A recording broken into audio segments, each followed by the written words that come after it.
welcome to Furious Driving, and today we're standing at the back end of a Hippo, which is never a good place to be, but luckily this Hippo is my Mark 1 Freelander, which has got a couple of little issues in the tailgate we need to be sorting out today.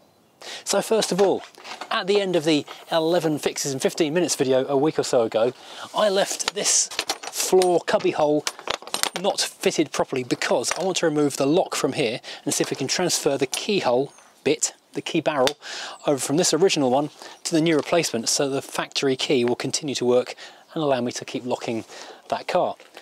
Secondly, this boot strut is it's kind of limp. It doesn't really do,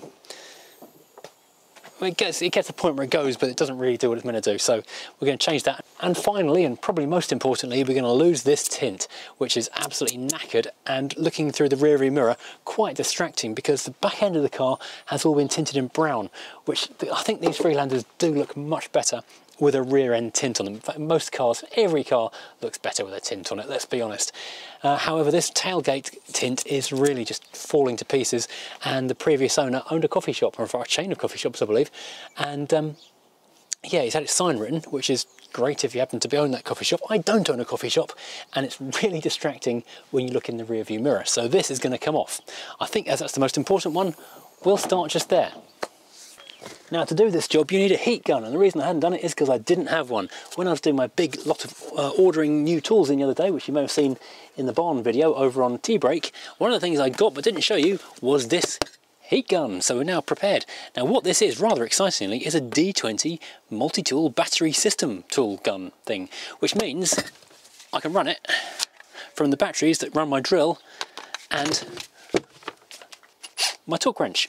So I didn't have to go and buy a charger, I didn't have to go and buy a battery, so just buy the bare tool, which is significantly better value.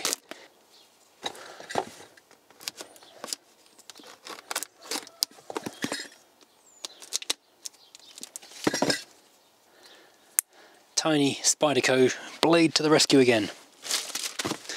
Another tool unboxing game. Right, so we have got a tool, and we've got some schnozzles. Everyone loves a schnozzle, right? So these are for pointing the air in different places. I think I'll just leave it open, to be perfectly honest. So as I say, I bought this as the bare tool. Just got the tool itself, no battery, no charger, because I already had them with the impact and the screwdriver. So I've never done this before, so it's a bit of a learning experience for me. But one thing I do think you need to do is keep it moving a lot so you don't put a hot spot in the glass and shatter the window. That would be bad.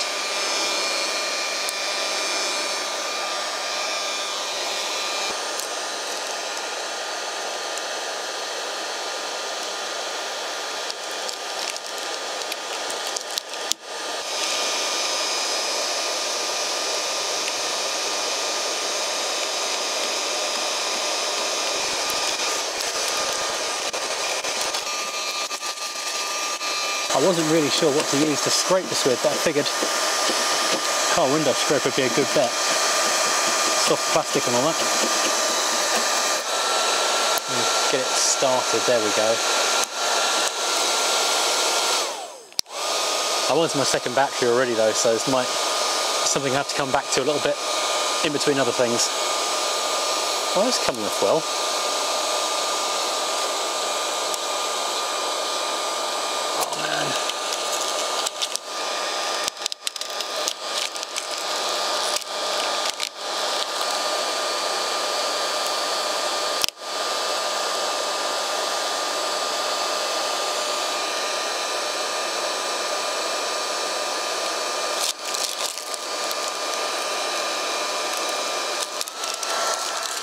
Right, now, while we're recharging the batteries for this thing, let's have a look at this. So this lock is the original one that comes with the car, operates off the door key, ignition key, but obviously it's different to the new one that we've put into the floor down here. So I'm going to see if we can separate this out, because this looks like it just pops off there.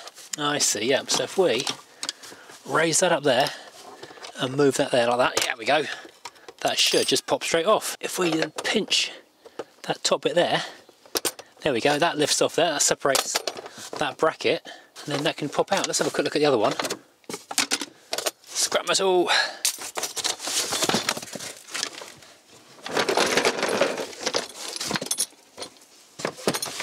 Do you know what? I've got a better idea. This one that came with the car is actually quite a lot nicer than the one I took from the other car. So if I can easily, as that, just separate this section here and undo these two clips just there, because these clips are what's broken, we'll just swap those bits over instead. Oh, I'm happy with that. So that's just reconnected that lock to that. Let's find the correct Torx thing. This is the Torx bar, Draper Torx bar, which is all 3/8 inch doohickey keys, which I got the other day because most of this car is held together with Torx screw bits. Let's hope it's got the right one. I'm sure it will do. That's the bunny. So if we undo this, oh, that's broken just there. Let's not do this.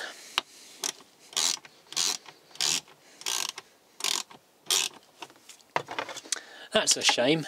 Okay then, back to plan A. Right, so this comes apart. Well, the entire catch comes out in fact. So push that down and that down. There we go. Ah, yeah, that's it. And we are there. Job done. Here we have the lock that we want. Let's not lose this one.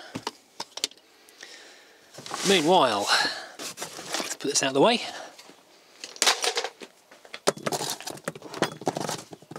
This one can be disconnected. Oh, come on.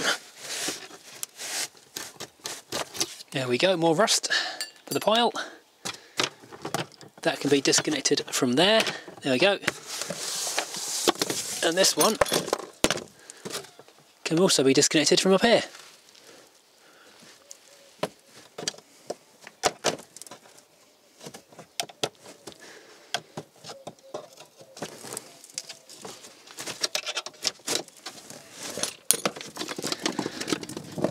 There we go.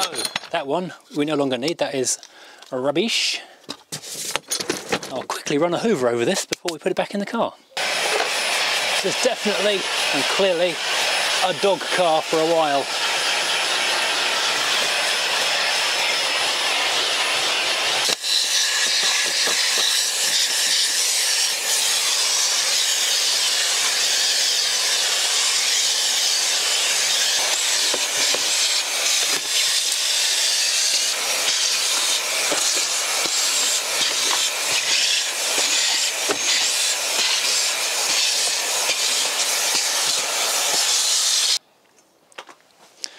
Right, so that's brushed up a bit better. I'm going to give the whole thing a bit of a shampoo. In fact, the entire car could do with something of a shampoo. Dog hair, though, is the absolute worst for getting out of crevices and carpet. It's just horrible. Dogs are lovely. Dog hair is terrible stuff. It's a short version of that statement. Right, let's get this fed through, back through there. Oh, okay, it does come out after all. That's good to know. That then clips through there. Let's get the ignition key and see if that works or not. Key goes in, which is good, and the key turns, which is even better. So it does lock. It's quite stiff, so I'll grease it all up once it's all fitted. Meantime, no, let's just get this screwed back down where it needs to be. In fact, I've got my electric doodah thingy. Let's use the electric doodah thingy. Let's find the nicest screws we have. We've got a few because I brought a couple from the other car.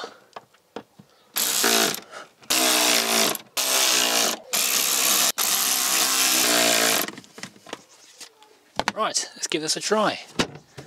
And lock. Oh, it is adjusting. Does that need adjusting? Yeah, it does. I did forget to put that back on there, but I've now replaced that on there, which makes a huge difference. A little squirt of lithium. Oops, I'll tidy this up in a second.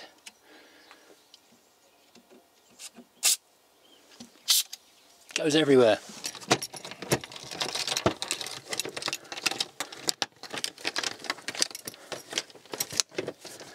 There you go. We've got ourselves a locking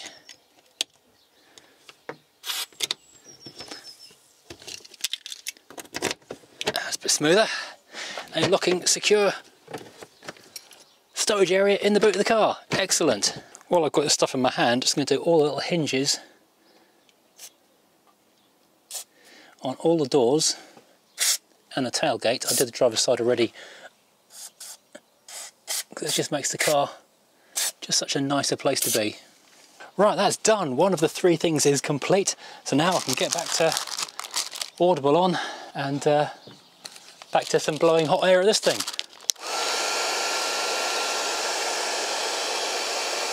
I am kind of concerned that this is taking too much of the heated rear window element off, but we'll give it a try, I guess, tonight when it gets cold enough.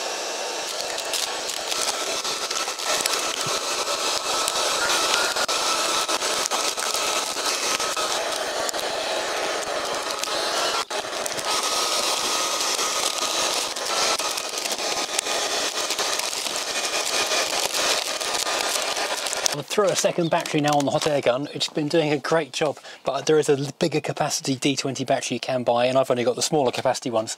And I think if I'm going to do much more hot airing, I'm going to have to invest in one of the big ones. So I'm going to leave that now charging the second. Well, the first one is now nearly recharged. They're charged pretty fast, actually. Now I'll go back to that. Meanwhile, I'll do part number 3, which is this RAM here, which, like on any other boot, is an easy thing to do. Now this I got from a company called SGS Engineering. They also supplied the boot struts for my Alpha 145 when I got back, because they needed changing too. And it's a like for like replacement, and they're nice and easy to do. Just undo or loosen off the little snap catches and replace it. They are actually conscientious enough that when I put the order through for just one, they emailed back to say, we're just putting the order together. We've noticed you've only ordered one. Normally you change them in pairs, and you get a bit of an explanation for the reason why. And are you sure you only want one? Of course, being a Freelander, it's only got one, so I had to reply that. And they sent me through the correct thing. They just loosen off that catchy thing there. That pops off. Likewise, loosen off the catchy thing down here, and off it comes. And to replace it, we just loosen off that catch on the top, snap it on. There we go. The clip snapped into place. One lovely new strut. Let's just check that works as it should. Ah, much better. That's the way it's meant to go. Yeah. So now when you turn up with your bags of shopping or your luggage or your dog or whatever, you pull the handle and the door flings itself open instead of having to kind of wheedle its way through when you've got your hands full. It's basically a self-opening boot, kinda. Right, so there you go. We've done 2.5 out of 3 of the things we set out to do. I've now got a functioning, lockable storage cubby hole in the bottom of this boot, so I can put valuables in here if we go for a day out in it. I've now got a working boot strut, so that opens properly and doesn't leave me stuck halfway. And we've got most of this stuff off. I will carry on doing that when the batteries have recharged. Honestly, that's quite a boring job. I think it would be more fun to just accidentally break that with a hammer and claim on the insurance. Not that I'm advocating insurance fraud, I hasten to add. Right, okay, so thank you for watching. I hope you've enjoyed this little episode, making the Freelander just a little bit better once again. The boot's a little bit cleaner. It was used as dog transport rather than a collector car. I did say the car came from a friend who collects retros and classics. This one was part of his collection, but it was one that was very much in use, and both him and the guy before him and the guy before him all used it for transporting their dogs. So the boot is pretty grim, but it's coming up quite nicely. A bit of extra hoovering certainly wouldn't go amiss. I'll also say all the tools I've used in the video, including the heat gun, are available in the links in the description below. If you do hit those links, it does help keep funding the channel. So thank you for going down there and having a quick look. Right, join me again next time when I don't know which car I'll be working on. Who knows? I'll be here, I imagine, working on one of these, more than likely. So thanks for watching. So like, subscribe, all the usual stuff, and I'll see you again next time.